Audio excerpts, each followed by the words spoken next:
नमस्कार, news our के खास कार्यक्रम 4 बड़ी खबरों में आप सभी का स्वागत है और मैं हूं आपके साथ वैशाली। आज हम पहली खबर में बात करेंगे पीएम मोदी की, जहां पीएम ने आतंकवादियों की मददगारों को कड़ी चेतावनी देते हुए प्रधानमंत्री ने कहा कि हम आतंकवादियों और उनके मददगारों के खिलाफ कठोर और निर्णायक कार्रवाई करने के लिए प्रतिबद्ध हैं। वहीं दूसरी खबर में बात करेंगे उत्तर प्रदेश की, जहां पूर्व मुख्यमंत्री एवं बसपा सुप्रीमो मायावती ने शनिवार को कांग्रेस को निशाने पर लिया। उन्होंने केंद्र सरकार की जातीय जनगणना कराने के निर्णय पर कांग्रेस के द्वारा धन्यवाद रैली निकालने पर भी तंज कसा। साथ ही तीसरी खबर में हम बात करेंगे सम्मान नागरिक संहिता उत्तराखंड 2024 के प्रभावी क्रियान्वयन को लेकर कार्यशाला का आयोजन किया गया, जिसमें उत्तराखंड के मुख्यमंत्री पुष्कर सिंह धामी भी शामिल हुए। सीएम धामी ने कहा कि हमने सभी की सुरक्षा का प्रावधान किया है।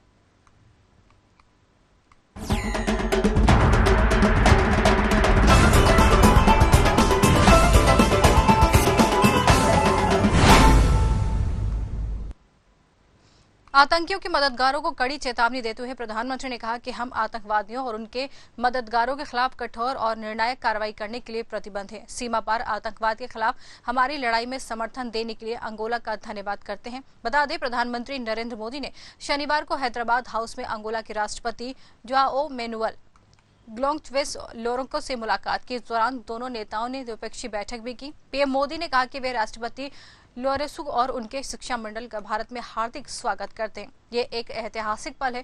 संयुक्त प्रेस वक्तव्य जारी करने के दौरान पीएम मोदी ने कहा कि 38 वर्षों के बाद अंगोला के राष्ट्रपति की भारत यात्रा हो रही है।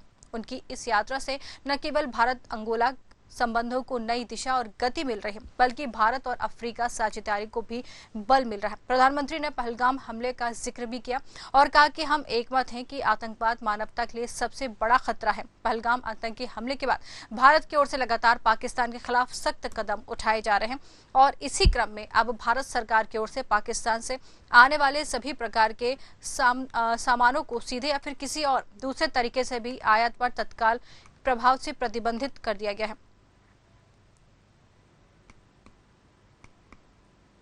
फ्रेंड्स, हम एक मत है कि आतंकवाद मानवता के लिए सबसे बड़ा खतरा है।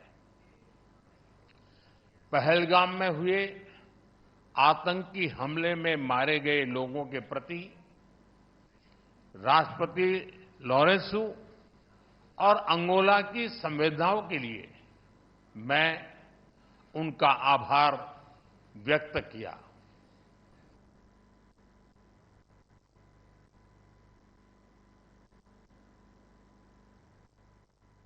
ज्यादा जानकारी लेंगे। हमारे साथ डॉक्टर आलोक सोती राजनीतिक विश्लेषज्ञ हैं, जुड़ गए हैं। आलोक जी, आपका बहुत बहुत स्वागत है। आलोक जी, बहुत धन्यवाद। बिल्कुल आलोक जी, जिस तरीके से भारत को अगर हम बात करें तो विश्व पटल पर समर्थन मिल रहा है और कई देश उसका समर्थन भारत का करते हुए नजर आ रहे हैं। अब अंगोला के राष्ट्रपति ने भी भारत को अपना समर्थन दे दिया है, इसको आप किस नजरिए से देखते हैं? जी हाँ, बिल्कुल ठीक कह रही हैं। जिस तरीके से अमेरिका से और रशिया से भी हम लोग को समर्थन मिला, डे फर्स्ट से मिला है, और इस तरीके से अगर अफ्रीका के भी छोटे भी राज्य है, देश हैं, उनसे भी अंगोला जैसे हैं, उनके राष्ट्रपति आज कल भारत की यात्रा पे हैं, उनके द्वारा भी पूर्ण समर्थन मिला है आतंकवाद के खिलाफ में। तो जाहिर सी बात है कि पूरे विश्व से मिल रहा था। इसमें आपने टर्की में भी देखा कि टर्की ने भी इस बात का खंडन किया कि उसने जो है पाकिस्तान को हथियार भेजे हैं, हालांकि उनका एक जहाज कराची एयरपोर्ट पे उतरा था। तो आप कह सकते हैं कि पाकिस्तान अलग थलग पड़ा हुआ है। पहलगाम की घटना बड़ी शर्मनाक घटना थी, दुखद घटना थी, बड़ी निंदनीय थी, जिस तरीके से जो है हिंदुओं का नरसंहार किया गया है। तो ऐसे में हर एक देश जो है इस आतंकवाद का विरोध कर रहा है और भारत को समर्थन दे रहा है। बिल्कुल कह सकते हैं कि भारत को जिस तरीके से समर्थन मिल रहा है, कई देश भारत के साथ खड़े हैं। और अब अगर हम पाक की बात करें तो पाकिस्तानों के जिस तरीके से हालात खराब है, लेकिन उसके बाद भी लगातार पाकिस्तान की तरफ से उल्लंघन किया जा रहा है। देखिए, पाकिस्तान का जो जन्म हुआ था वो धर्म के आधार पर हुआ था और आर्मी जिस तरीके से वहां डोमिनेट कर रही थी, तो आर्मी को बनाए रखने के लिए उसको एक दुश्मन की आवश्यकता है। भारत जो है उनको दुश्मन के में बहुत ही पास और नजदीक एक दुश्मन मिल गया था, जिससे कि वहां की जो गरीब आवाम थी, जो जनता थी, उसको आर्मी ने जो है बेवकूफ बना के रखा है 70 साल से ऊपर भी। तो ऐसी स्थिति उनको मालूम है, लेकिन अब धीरे धीरे जनता जो है वहां की समझदार हो रही है। आर्मी में भी वहां पे आप देख रहे हैं जी, हर कई फाड़ होते चले जा रहे हैं और हमेशा आपने देखा कि जो उनके जनरल हैं वो देश छोड़ के भाग जाते हैं। और उम्मीद है कि इस बार भी जो है आसिफ मुनीर बहुत अच्छा स्थिति में नहीं है। उन काफी दिनों से वो दिखाई नहीं पड़ रहे हैं। बहुत दिनों बाद एक स्टेटमेंट आया था कि रावलपिंडी की एक एकेडमी में वो सलामी ले रहे हैं, परेड की सलामी ले रहे हैं, लेकिन उनका कुछ नहीं दिख रहा। तो कुल मिला के जो है पाकिस्तान की स्थिति बहुत खराब है। देश के पास सेना होती है और सेना के पास देश है, ऐसा पाकिस्तान के लिए कहा जाता है। तो आने वाले समय में देखिए मोदी जी कौन सा डिसीजन लेते हैं, कोई ना कोई बड़ी घटना होनी है। जिस तरीके उरी के बाद आपने सर्जिकल स्ट्राइक देखी, बालाकोट की स्ट्राइक देखी, एयर स्ट्राइक देखी आपने पठानकोट के बाद, तो इसमें उम्मीद है कि इस बड़ी घटना है पहलगांव की, इसके बाद भी कोई ना कोई बड़ा मिलिट्री ऑपरेशन आपको देखने को मिलेगा। बिल्कुल, सख्त चेतावनी भी प्रधानमंत्री की तरफ से दी गई है कि आतंकवादियों के जो मददगार हैं उनको भी नहीं छोड़ेंगे। साफ तौर पर सख्त तो दिखाई दे रहे हमले के बाद से प्रधानमंत्री, लेकिन खुली चुनौती भी अब ये दे रहे हैं कि जो भी इनके मददगार हैं उनको भी नहीं छोड़ा जाएगा। जी हाँ, देखिए बगैर आप जो है केवल आतंकवादियों का नरसंहार करने से कुछ नहीं होता है। आपको जो इनके मददगार हैं, विशेषकर मददगार वो ना समझिए कि जो पीओके में जो कैंप चल रहे हैं, लाठी कैंप चल रहे हैं, वो ही मददगार नहीं है, बल्कि इसके पीछे जो ISI का हाथ है, जो पाकिस्तान आर्मी का हाथ है, वो आपका सबसे ऊंचा, उनको भी जो है इनडायरेक्टली जो है संकेत दे दिए गए हैं कि इस बार वो भी नहीं बचेंगे। तो इसलिए देखा जा रहा है कि कोई ना कोई निर्णायक घटना होगी जिसकी वजह से आपको मिलिट्री ऑपरेशन, बड़ा मिलिट्री ऑपरेशन देखने को मिल सकता है। बिल्कुल बिल्कुल सही कह रहे हैं आलोक जी। जिस तरीके से 38 साल बाद अंगोला के राष्ट्रपति की भारत यात्रा ये मानी जा रही है, इस भारत यात्रा से अंगोला के और भारत के संबंधों को गति तो मिलेगी, साथ ही और ये भी जानकारी आ रही है कि भारत और अफ्रीका साझेदारी पर भी बल मिलेगा। जी हाँ, बिल्कुल आप ठीक कह रहे हैं कि आपने देखा जो अफ्रीकन एसोसिएशन है वो हमेशा से भारत से जुड़ा हो, चाहे आज का समय हो, चाहे गांधी जी का समय हो। गांधी जी ने भी जो है साउथ अफ्रीका में एक आंदोलन किया था, वहां पे भी काफी समय रहे थे। तो भारत का जो है वो बहुत ही ज्योग्राफिकली भी है, मेडागास्कर जो है वो भारत से टुकड़ा अलग होके वहां पहुंचा है। तो अफ्रीकन आइलैंड के साथ जो है काफी जुड़ाव है, राजनीतिक रूप से, भौगोलिक रूप से और आपका सांकेतिक रूप से भी है। लेकिन जिस तरीके से अंगोला के आए हैं, और आपने और भी देखा है जिस तरीके से अफ्रीकन एसोसिएशन जो है संघ है जो वो भारत के साथ खड़ा रहता है, भारत की सुरक्षा जो सिक्योरिटी काउंसिल है यूएनओ में, उसमें भी जो है अफ्रीकन ग्रुप का बहुत बड़ा योगदान है, भारत के समक्ष खड़ा है। तो अंगोला का राष्ट्रपति का यहाँ आना एक अच्छे शुभ संकेत है। भारत के भी अच्छे संबंध अफ्रीका के साथ बनेंगे। बिल्कुल आपका सही कहना है कि भारत के अच्छे संबंध अफ्रीका के साथ बनेंगे। हमसे बातचीत करने के लिए आपका बहुत बहुत धन्यवाद आलोक जी।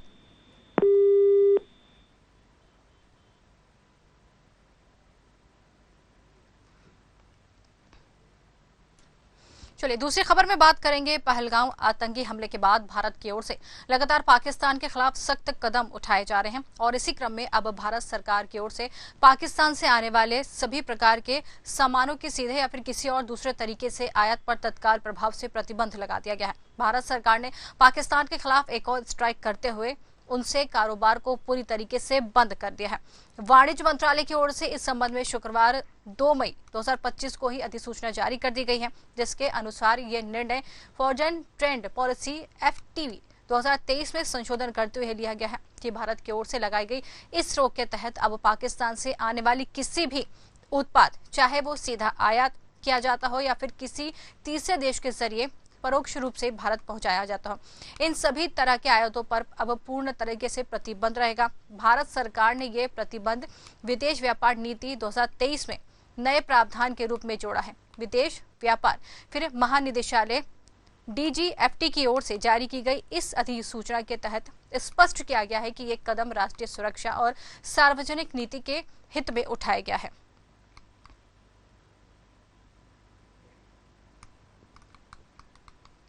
तो आपको बता दें ये एक कदम जो उठाया गया है फॉरेन ट्रेड पॉलिसी FTV 2023 में जोड़ा गया ये नया खंड पाकिस्तान से आयात पर प्रतिबंध के तहत कहा गया है। चलिए ज्यादा जानकारी लेंगे हम इस खबर पे, बातचीत करेंगे। हमारे साथ मनीष अग्रवाल राजनीतिक विश्लेषज्ञ जुड़ गए हैं। मनीष जी आपका बहुत बहुत स्वागत है। मनीष जी, जिस तरीके से कहें पहलगाम हमले के बाद से भारत लगातार सख्त रुख अपनाए हुए है, साफ तौर पर दिखाई दे रहा है पाकिस्तान को, और एक और बड़ा झटका यहाँ सरकार की तरफ से दिया गया है कि सभी तरह के आयात जो है भारत ने अब पाकिस्तान के साथ बंद कर दिए हैं। पाकिस्तान के हाल अब और ज्यादा खराब होने की स्थिति आ गई है क्योंकि सारे आयात पर प्रतिबंध लगा दिया गया है। तो एक बड़ा झटका ये पाकिस्तान को माना जा रहा है। बिल्कुल सही आप कह रही है, पाकिस्तान से आयात और निर्यात भी बंद कर दिया गया। और बीजेपी सरकार ने एक और आदेश करा कि पाकिस्तान से कोई भी पार्सल नहीं आएगा। इमिग्रेशन डिपार्टमेंट ने, पासपोर्ट डिपार्टमेंट ने बोला वो भी चीजें रोक दी गई है, पार्सल और लेटर्स का आना जाना। तो भारत की सरकार निरंतर कार्रवाई कर रही है पाकिस्तान से, और मुझे लगता है कि जो आतंकवाद है इसका इस बार सरकार निर्णायक हल निकाल देगी, क्योंकि पाकिस्तान को ये समझना पड़ेगा कि खाली यूपी एक हल नहीं है। भारत के पास बहुत से ऐसे आयाम हैं जिससे भारत पाकिस्तान को हरा सकता है, परेशान कर सकता है, खत्म कर सकता है। बिल्कुल बिल्कुल कह सकते हैं, लेकिन जिस तरीके से सिंधु जल समझौता जब रद्द किया गया तो पाकिस्तान पूरी तरीके से बौखला गया था। अब आयात के बाद आयात को जब तरीके से यहाँ पर कह सकते हैं कि उसको भी खत्म कर दिया गया है, समझौते को रद्द कर दिया गया है, तो उसके बाद फिर से पाकिस्तान बौखला गया है। अब आयात बंद होने से पाक की इकोनॉमी पर कितना असर पड़ेगा मनीष जी? अर्थव्यवस्था पहले ही ऐसी है कि आयात निर्यात बंद हो गई। पाकिस्तान में जो बेसिक चीजों की कीमतें हैं, जैसे दाल, चावल, आटा, प्याज, फल, सब्जी, ये और बढ़ने लगेंगी। तो पाकिस्तान की जनता को ये एहसास होगा कि हम कैसे अपने पड़ोसी देशों को परेशान करके अपने लिए परेशानी मोल रहे हैं। अभी तक क्या होता था कि आतंकवाद के बाद इनको कोई समस्या नहीं होती थी। जिस देश में जाते वो ऐसी घटनाएं करते थे, वो देश उस पीड़ा को भुगतता था। लेकिन आज जब उनकी नागरिक उस पीड़ा को भुगतते हैं तो वो अपनी सरकार को ये बताने की कोशिश करेंगे कि इस तरीके की गतिविधियां अगर वो दुनिया में करेंगे तो उनको क्या परेशानी। बिल्कुल बिल्कुल कह सकते हैं। हमसे बातचीत करने के लिए आपका बहुत बहुत धन्यवाद मनीष जी।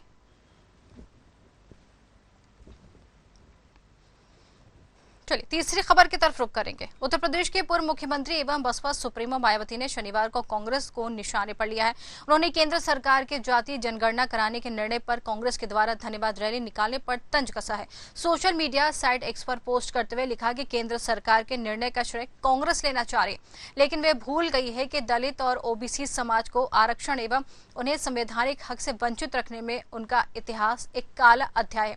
इसी कारण उसे सत्ता भी गंवानी पड़ी। मायावती ने पर पोस्ट करते हुए लिखा कि दलित और ओबीसी समाज के प्रति अचानक उमड़ा प्रेम कांग्रेस का छलावा है। वोट के स्वार्थ में ये अवसरवादी राजनीति है। आरक्षण को निष्क्रिय बनाकर इसको खत्म करने की कांग्रेस की मंशा को भुलाया नहीं जा सकता।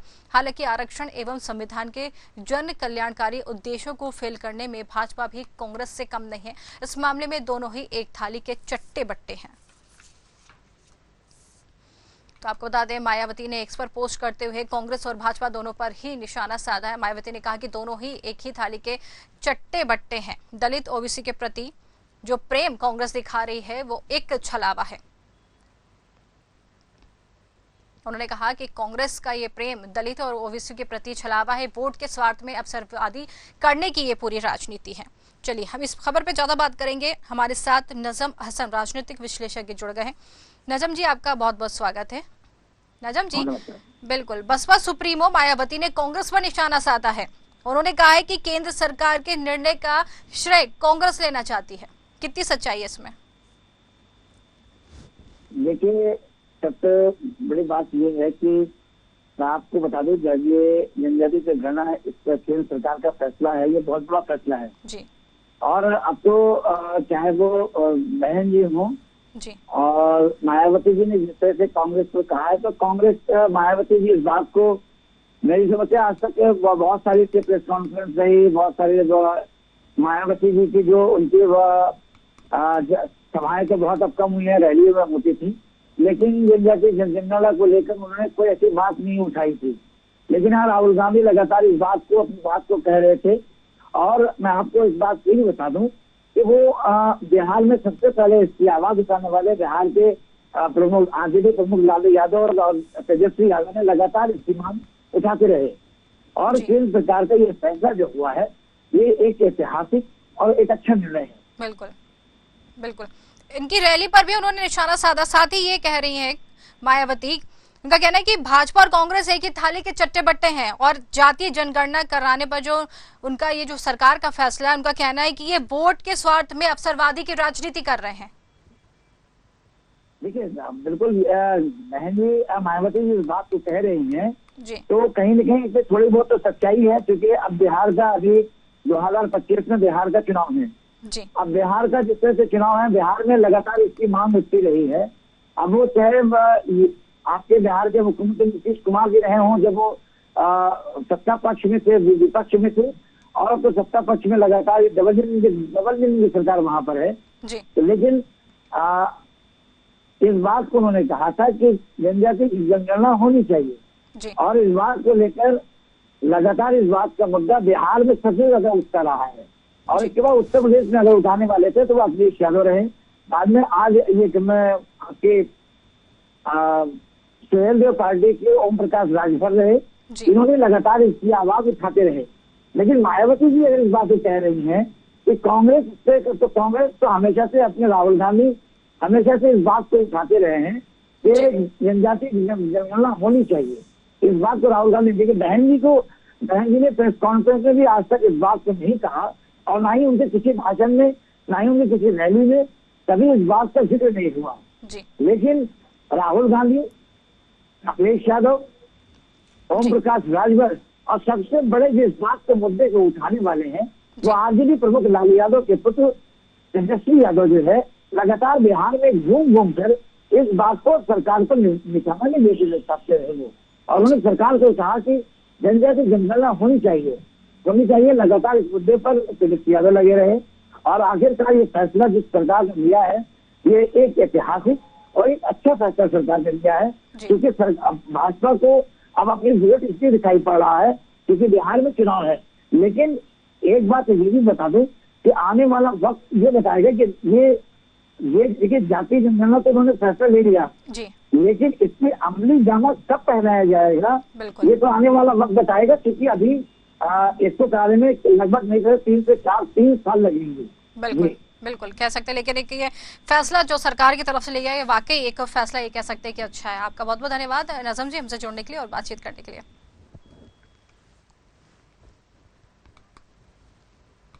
चलिए चौथी खबर की तरफ रुख करेंगे। सामान्य नागरिक संहिता उत्तराखंड 2024 के प्रभावी क्रियान्वयन को लेकर कार्यशाला का आयोजन किया गया है जिसमें उत्तराखंड के मुख्यमंत्री पुष्कर सिंह धामी भी शामिल हुए। सीएम धामी ने कहा कि हमने सभी की सुरक्षा का प्रावधान किया है। लिव इन रिलेशनशिप का रजिस्ट्रेशन होने के बाद यदि रिश्ते में कोई विवाद होता है तो महिला साथी को कानूनी तौर पर गुजारा भत्ता प्राप्त करने का अधिकार भी मिलेगा। हमने एक बार फिर ये सिद्ध किया है कि अगर नियत साफ है और जनभावना साथ हो तो कोई बदलाव असंभव नहीं है। जाति आधारित जनगणना को राष्ट्रीय जनगणना में शामिल करने पर उन्होंने कहा कि यह प्रधानमंत्री के नेतृत्व में लिया गया एक ऐतिहासिक निर्णय है। सीएम धामी ने यह भी कहा कि हम सबसे बड़ी बात यह है कि देवभूमि उत्तराखंड की जनता ने यूसीसी को उत्तराखंड में लागू करने के लिए पीएम मोदी के नेतृत्व में 2022 के चुनाव में अपना आशीर्वाद दिया और बहुमत दिया।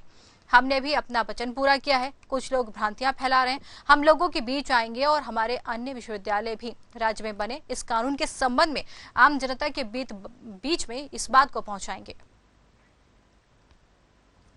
बहुत जरूरी है और सबसे बड़ी बात है कि देवभूमि उत्तराखंड की जनता ने इस यूसीसी को उत्तराखंड में लागू करने के लिए आदरणीय प्रधानमंत्री श्री नरेंद्र मोदी जी के नेतृत्व में जो 2022 का आम चुनाव था उस चुनाव में हमको अपना आशीर्वाद दिया, अपना बहुमत दिया और हमने भी जो प्रधानमंत्री जी के नेतृत्व में उत्तराखंड की जनता को वचन दिया था अपना वचन पूरा किया है।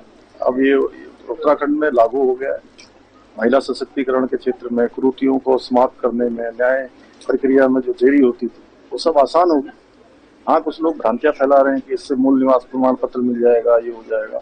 इस प्रकार का ये बिल्कुल असत्य है, भ्रामक है और हम लगातार लोगों के बीच में जाएंगे। हमारे अन्य विश्वविद्यालय भी इस प्रकार का जो राज्य के अंदर प्रावधान हुआ है, जो कानून बना है, उसके संबंध में आम जनता तक बात को पहुंचाने। तो देखिए जिस तरीके से यूसीसी लागू करने वाला पहला राज्य उत्तराखंड बना है। सीएम धामी ने इस पर कहा है कि जाति आधारित जो जनगणना है उसका भी उन्होंने स्वागत किया। यूसीसी को कार्यशाला को लेकर भी उन्होंने कहा है कि हमने जो वादे किए थे वो पूरे किए हैं। जो योजनाएं की हमने बात की थी वो योजनाएं भी चलाई जा रही हैं। यूसीसी लागू करने वाला पहला राज्य उत्तराखंड बना जिसको लेकर सीएम धामी ने कहा कि हमने सभी सुरक्षा के प्रावधान किए हैं। जातिगत जनगणना पर उन्होंने बात की, उन्होंने कहा स्वागत किया।